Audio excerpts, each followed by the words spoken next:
عامتاً دونوں ایئرپورٹ پر احرام پہننے کا انتظام ہوتا ہے۔ پہنانے والے، خدمت کرنے والے ساتھی موجود ہوتے ہیں۔ آپ عورتوں کے لیے بھی کپڑے چینج کرنے کا انتظام ہوتا ہے اور مردوں کے لیے بھی احرام پہننے کا انتظام ہوتا ہے۔ آپ وہاں چلے جائیں اور اپنے احرام کے کپڑے وہاں پہن لیں، ساتھی پہنا دیں گے یا خود سے پہن لیں۔ آپ جب سب سے پہلے احرام کے کپڑے پہنیں گے، سلے ہوئے کپڑے مرد حضرات اتاریں گے اور احرام کے کپڑے آپ وہاں اپنے بدن پہ اوڑھیں گے، تو یہ صرف احرام کا کپڑا پہننا ہوا، اوڑھنا ہوا۔ آپ محرم نہیں ہوں گے، آپ حالت احرام میں نہیں آئیں گے، بلکہ سہولت کے لیے آپ وہیں پر ایئرپورٹ سے باہر آپ اپنے سلے کپڑے کو نکال لیجئے، احرام کی چادر باندھ لیجئے، دوسری چادر اوڑھ لیجئے۔ عورتیں، خواتین اگر کپڑے چینج کرنا چاہیں تو اپنے کپڑے کو چینج کر لیں۔ باہر آپ نے صرف احرام کے کپڑے پہنے، اس کے بعد آپ ایئرپورٹ کے اندر جائیں گے، پھر آپ اپنا سامان وغیرہ لگے جن کو دیں گے، پھر وہاں سے چل کر امیگریشن میں جائیں گے، پھر وہاں سے چل کر آپ ایک انتظار ہال میں بیٹھیں گے جہاں حاجی بیٹھتے ہیں اور حج کے ٹائم کا انتظار کرتے ہیں۔ یہ جو آخری دفعہ جہاں آپ کو بیٹھنا ہے، جس کو لانچ کہتے ہیں، انتظار گاہ کہتے ہیں، وہاں جو آپ بیٹھیں گے تو آپ کو اندازہ علم ہو جائے گا کہ کتنے گھنٹے باقی ہیں۔ وہاں پر آپ کو خاص ایک عمل کرنا ہے۔ احرام کی چادر آپ نے تو باہر باندھ لی ہے، اب ساری کاروائیوں سے گزرتے ہوئے انتظار گاہ میں آپ بیٹھے ہیں۔ وہاں آپ کو ایک کام یہ کرنا ہے کہ نماز پڑھنی ہے 2 رکعت۔ کوشش کریں کہ وضو بچا کے لے جائیں، وہاں بھی عامتاً وضو کا انتظام ہوتا ہے، تو آپ کو 2 رکعت وہاں نماز پڑھنی ہے۔ یہ جو آپ 2 رکعت نماز پڑھیں گے یہ احرام کی نماز کہتے ہیں اسے۔ گھر پہ جو نماز پڑھی وہ صلاۃ السفر ہے، وہاں جو نماز آپ پڑھیں گے وہ نماز احرام کی نماز کہلاتی۔ یہ اسپیشل نماز ہے، یہ خاص نماز ہے، یہ آپ ابھی یہاں نہیں پڑھ سکتے ہیں، زندگی میں یہ نماز آپ نہیں پڑھ سکتے ہیں۔ یہ نماز آپ اسی وقت پڑھ سکتے ہیں جب کہ حج عمرے کا ارادہ ہو اور احرام کی نیت ہو، تبھی آپ یہ نماز پڑھیں گے۔ اس سے سمجھ سکتے ہیں کہ یہ نماز دوسری نمازوں سے ذرا الگ ہے۔ جب دوسری نمازوں سے الگ ہے تو اس کے پڑھنے کا جو انداز ہے، دل کا جو انداز ہونا چاہیے، دل کی جو کیفیت ہونی چاہیے، وہ بھی ذرا الگ ہونی چاہیے۔ اس لیے انتظار گاہ میں آپ 2 رکعت نماز بڑے ہی خیال، دھیان، حضوری، دل جمعی، خوف و خشیت کے ساتھ 2 رکعت نماز پڑھیے، اور یہ سوچ کر کہ اللہ تعالیٰ میں تیرے دربار میں حاضری کے لیے اب میں محرم ہونے جا رہا ہوں، اس محرم ہونے کی کڑی یہ ہے کہ میں پہلے نماز پڑھوں گا، میں تیرے سامنے پیشانی جھکاؤں گا، سجدے میں جا کر تیری بڑائی بیان کروں گا، اللہ تب جا کر میں تیرے دربار میں آنے کی نیت کروں گا۔ ایسی نماز اتنے دل کے اچھے جذبات، دل کے اچھے خیالوں کے ساتھ آپ نماز کو ذرا ادا کیجئے۔ وہاں بھی قل یا ایھا الکافرون اور قل ھو اللہ احد آپ پڑھیں گے۔ 2 رکعت نماز پڑھنے کے بعد یہ جو 2 رکعت آپ پڑھیں گے، اگر ٹوپی ہے تو ٹوپی پہن لیجئے، اگر احرام باندھے ہوئے ہیں تو احرام کی چادر بھی رکھنا چاہیں وہ رکھ لیجئے۔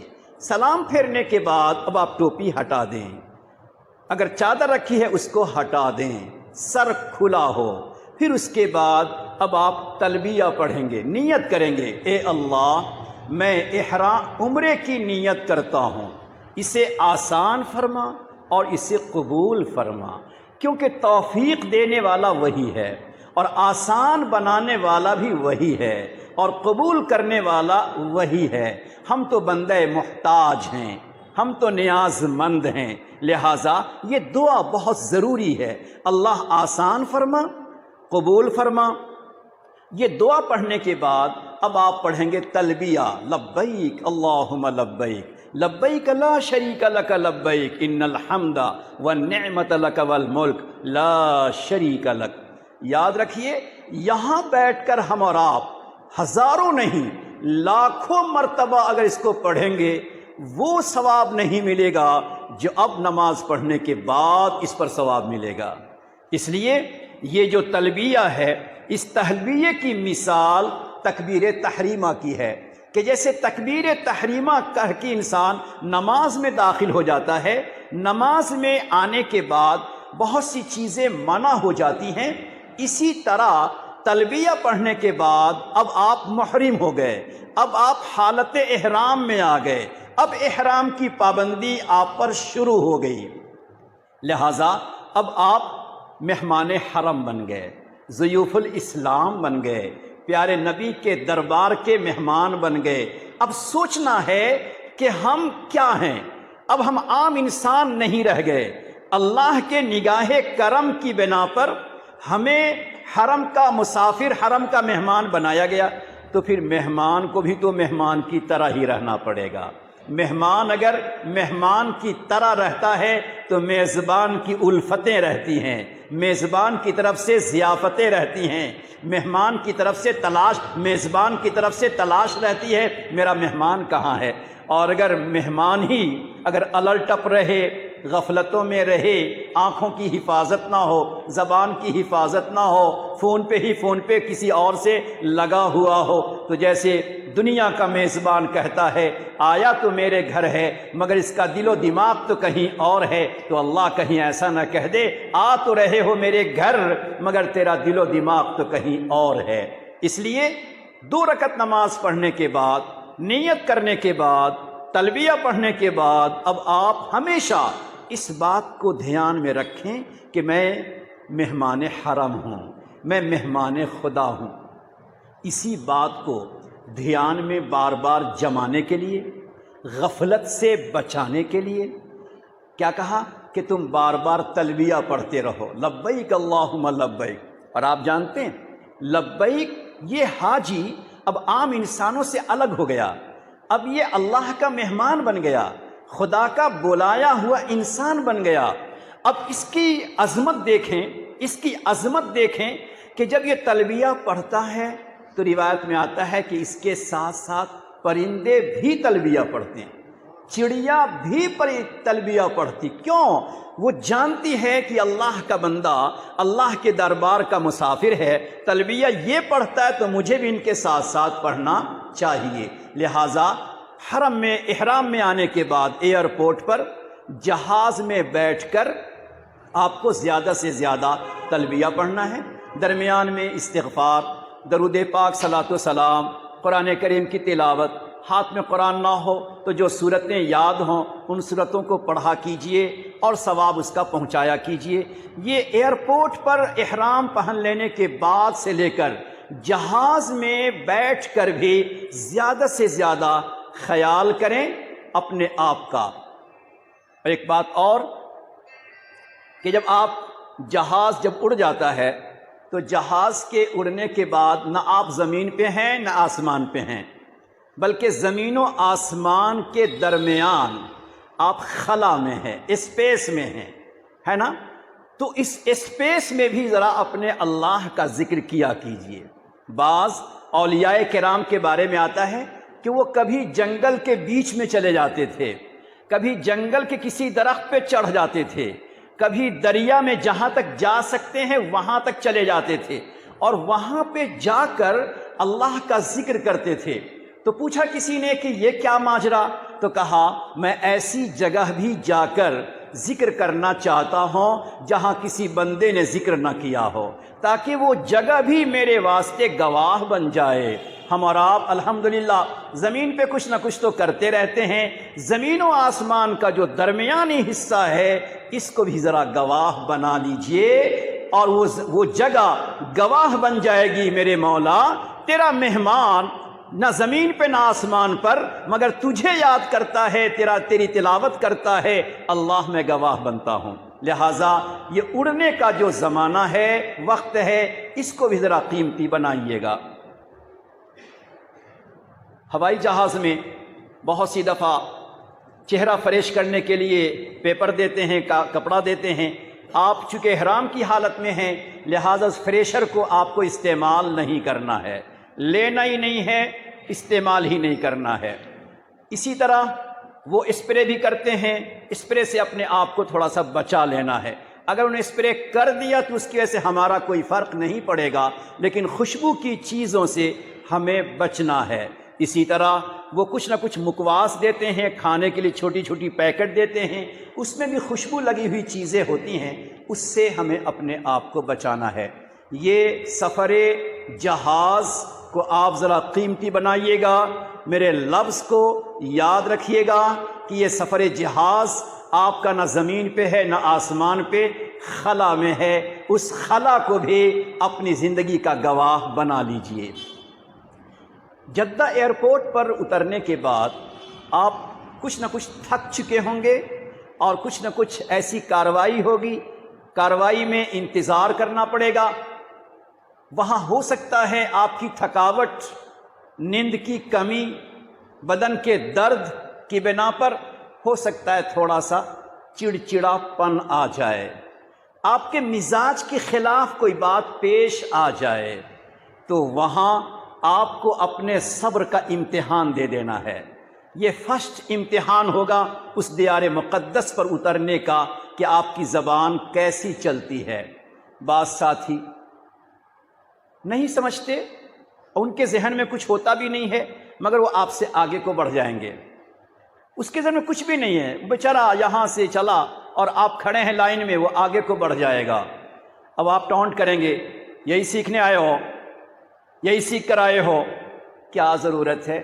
جیسے اس سے کچھ کوتاہی ہو رہی ہے، ہم سے بھی تو اللہ کے سامنے بہت سی کوتاہی ہوئی ہے۔ تو اپنے بھائی کو ٹونٹ مت کیجئے، کچھ اس پر کامنٹ مت کیجئے، ٹھیک ہے بھائی آپ آگے بڑھ جائیے، بس میں تو سب کو ساتھ ہی جانا ہے۔ لہذا کوئی اگر بے اصولی کرے تو اس بے اصولی پر ہمیں بولنا نہیں ہے۔ اگر کبھی ہمیں غصہ آ جائے تو اپنے آپ سے بولنا ہے کہ اس کی ایک بے اصولی پر ہم کامنٹ کر رہے ہیں، ہمارے کندھے پر بیٹھا فرشتہ تو ہمارے ہزاروں بے اصولی کو دیکھ رہا ہے، اگر وہ انسانوں میں کامنٹ کر دے تو ہم چہرہ دکھانے کے لائق نہ ہوں گے۔ اس لیے اپنے بھائیوں کے کسی بھی غلطی پر کوئی کامنٹ نہ کیجئے، نظر بچا لیجئے، اپنے آپ سے کسی کو تکلیف نہ پہنچے، اس کا خیال کر لیجئے۔ ایئرپورٹ پر 2-4 گھنٹے بھی آپ کو لگ سکتے ہیں، اگر آپ ٹور والوں کے ساتھ جا رہے ہیں، اس سے کچھ کمی کوتاہی ہو جائے تو پھر آپ کو ان کو بھی کچھ بولنے کی ضرورت نہیں ہے۔ دل کہے گا کہ بولنا چاہیے، نہیں کہیں گے تو کیا کرے گا یہ، لیکن آپ ذرا اب کہنا ہی اگر ہے تو نرمی کے انداز میں آپ اس سے بات کر سکتے ہیں۔ یہ آپ جدہ ایئرپورٹ تک پہنچے، جدہ سے جب آپ کو مکہ مکرمہ جانا ہو، بس آئے گی، بس میں سوار ہوں گے۔ اب سنیے ذرا، یہ جدہ یہ وہی شہر ہے، وہی خطہ ہے جہاں اللہ نے 2 انسانوں میں سے سب سے پہلے انسان حضرت آدم اور اس کے بعد آپ کی زوجہ مکرمہ حضرت حوا، ان کو اللہ نے اسی سرزمین پہ اتارا تھا، جدے میں، اسی لیے جدے کا نام جدہ رکھا گیا۔ جدہ کے معنی آتے ہیں دادی کے، چونکہ حضرت حوا جو ہیں تمام انسانوں کی دادی ہوتی ہیں، اس بنیاد پر اللہ نے ان کو وہاں اتارا تھا، گویا اپنی دادی کا یہ شہر ہے، یہ علاقہ ہے، اور کون ہیں؟ نبی کی بیوی ہیں، ہم تمام کی ماں دادی ہیں، اور جنت میں اللہ نے ان کی پرورش فرمائی ہے۔ تو جدہ اترنے کے بعد جب بس میں آپ چلیں اور بس آپ کی چلنے لگے تو اب آپ کی نگاہوں میں ایک نیا شہر، ایک نیا ملک، ایک نیا خطہ، ایک نیا علاقہ ہوگا، دور دراز تک ریتیلا علاقہ ہوگا، درخت ہوں گے، پہاڑ نظر آئے گا اور بڑی بڑی بلڈنگیں نظر آئیں گی، سڑک بہت عمدہ ہوگی، کہیں پر بھی گاڑی کا رکنا نہیں ہوگا، یہ چیزیں آپ کو نظر آئیں گی۔ اگر آپ اس میں الجھ گئے اور اپنے آزو بازو والے سے بات کرنے لگے، دیکھو سڑک کتنی عمدہ ہے، اپنے یہاں تو ایسا ہے ہی نہیں، اور پہاڑ دیکھو، ان چیزوں پر آپ کوئی تبصرہ نہ کریں، بلکہ یہ سوچیں میں اس شہر میں جا رہا ہوں۔ خواتین ذرا غور سے سنیں، میں اس شہر میں جا رہا ہوں جس شہر میں سارے انبیاء کرام تشریف لے گئے، جس شہر میں سارے اولیاء جن کو اللہ نے مقدر کیا وہ پہنچے، جس شہر میں صحابہ کرام پہنچے، جو شہر سب سے بڑا شہر اس لیے کہ ہمارے نبی کا وہ شہر ہے، ایسے شہر میں جاتے ہوئے دل کی غفلت ہو، زبان پہ دوسرے چرچے تذکرے ہوں، نگاہیں بلڈنگوں کو دیکھ رہی ہوں، اسی میں ہم گم ہوں، یہ بڑے حسرت کی بات ہے۔ اس لیے آپ بس میں مکہ مکرمہ جاتے ہوئے بھی کچھ نہ کچھ پڑھتے رہیں، زندگی پہ نظر دوڑاتے رہیں، اللہ کی نعمتوں کو سوچتے رہیں، اسی حال میں آپ اپنی ہوٹل پہ پہنچیں گے۔ ہوٹل پہ پہنچ کر اپنے سامان کو اچھی طرح سے رکھ دیں۔ وہاں ہوٹل پہ پہنچ کر ریسپشن پہ بھی آپ کو ویٹ کرنا پڑ سکتا ہے، 2 گھنٹے 1 گھنٹے 4 گھنٹے انتظار کرنا پڑ سکتا ہے۔ ایسے موقع پر آپ ذرا صبر، تحمل، برداشت کرنے کی صفت اپنے اندر پیدا کیجئے۔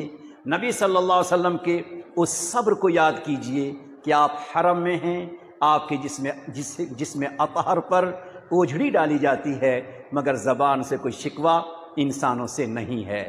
ابوبکر صدیق ان کے گردن میں چادر لپیٹ کر ابوبکر صدیق کو گھسیٹا جاتا ہے، ابوبکر کوئی شکوہ نہیں کرتے۔ جن کی بدولت ہمیں ایمان ملا، جن کے بدولت ہمیں نبی کا فرمان ملا، ان کی زندگی کو دیکھ کر ان کے شہر میں رہتے ہوئے اگر اتنا بھی صبر ہمارے اندر نہیں آیا تو یہ صبر کا واقعہ ہم نے سنا ہی نہیں۔ اس لیے ہوٹل میں پہنچ کر بھی اگر کوئی تکلیف پہنچے تو آپ وہاں خاموش صبر کے ساتھ رہیں، اگنور کر دیں۔ ہوٹل میں پہنچ کر اپنے سامان کو رکھیں، وہاں ہوٹل میں پہنچنے کے بعد ذرا آپ آرام کر لیں، جو بھی آرام کرنا ہو آرام کر لیجئے، کچھ کھانا پینا ہو کھا لیجئے۔ اگر آپ غسل کرنا چاہتے ہیں، عورتیں غسل کرنا چاہتی تو غسل بھی کر سکتے ہیں، کوئی حرج نہیں ہے۔ ہاں اتنا خیال رکھنا ہے کہ خوشبودار صابن استعمال نہیں کرنا ہے، خوشبودار صابن استعمال نہیں کرنا ہے۔ اور غسل کرنے کے بعد آپ اپنے سر کو، اپنے چہرے کو ٹوال سے نہیں پوچھیں گے۔ سر اور چہرے کے علاوہ پورے بدن کو اگر آپ پوچھنا چاہیں تو پوچھ سکتے ہیں۔ نمبر 2، جو احرام کی چادر آپ پہن کر گئے، خواتین جو کپڑے پہن کر احرام کی نیت کر چکی ہیں، اگر اس کو چینج کرنا چاہیں، بدلنا چاہیں تو بھی بدل سکتے ہیں، دوسرا احرام کا کپڑا پہن سکتے ہیں، عورتیں دوسرا کپڑا پہن سکتی، اس میں کوئی حرج کی بات نہیں ہے۔